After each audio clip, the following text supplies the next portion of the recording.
श्रमजीवी संघटना महाराष्ट्र यांनी आदिवासींच्या विविध प्रलंबित प्रश्न व समस्यांच्या मागणीसाठी ठाणे जिल्हा अधिकारी कार्यालयावरती मोर्चा काढला। हुतात्मा नाबू कातकरी चिरनेर जंगल सत्याग्रहाचा 83वा स्मृतिदिनी आमदार विवेक पंडित यांच्या नेतृत्वाखाली ठाणे जिल्हा अधिकारी कार्यालयात निवेदन देऊन मागण्या सादर करण्यात आल्या। जिल्ह्यातील आदिवासींचा आर्थिक, सामाजिक व शैक्षणिक विकास झाले नाही म्हणून हजारोंच्या संख्येने आदिवासी ठाणे जिल्हा अधिकारी कार्यालयावरती जमले होते। वापर सांगण्यासाठी म्हणून आम्ही या ठिकाणी आलो। 65 वर्षापूर्वी मिळालेलं स्वातंत्र्य हे खरं स्वातंत्र्य नाही, तर गरिबांना स्वातंत्र्य मिळायचं आहे। ते मिळवण्याची सुरुवात म्हणून काही वर्ष आम्ही झगडतो, मग त्याचा एक टप्पा आहे। माझी अपेक्षा आहे की लोकशाहीमध्ये सरकारला जरा समज यावी आणि ते लोकशाही हे स्वातंत्र्य हे सर्वसामान्य माणसाला अत्यंत ज्या मुद्द्यांच्यावर संघटनेने आंदोलनं केली त्या मुद्द्यांच्यावर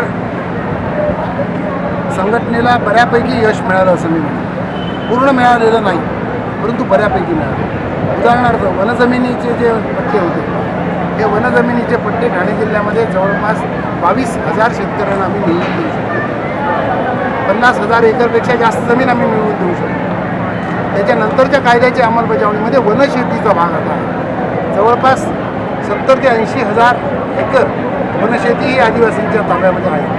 ही वनशेती त्यांना मिळाली पाहिजे की ज्यामध्ये ती जंगलाची तोड होणार नाही, त्या ठिकाणी जंगल सुरक्षित ठेवलं जाईल, पर्यावरणाचा समतोल राखला जाईल। तेव्हा वनाच्या बाबतीमध्ये, वनाधिकाराच्या बाबतीमध्ये काही गोष्टी मिळवल्या, काही गोष्टी मिळवायच्या। प्राथमिक शिक्षणाच्या बाबतीमध्ये आम्ही सरकारला झुकवलं होतं। स्थलांतरित मुलांच्या प्रश्नावर जे आंदोलनं आम्ही केली, त्यात महात्मा फुले शिक्षण हमी योजना ही आम्ही सरकारला बनवायला लावली होती। मी स्वतः त्याच्या ड्राफ्टिंग कमिटीवर होतो। अतिशय उत्तम अशा पद्धतीची ती योजना होती, परंतु हा शिक्षणाधिकाराचा कायदा आल्यानंतर ती योजना महाराष्ट्र सरकारने गुंडाळलेली आहे आणि महाराष्ट्र सरकार पुन्हा जिथे होतं त्या ठिकाणी गेलेलं आहे। त्यांना पुन्हा एकदा सरळ करण्याचं काम संघटनेला करावं लागेल।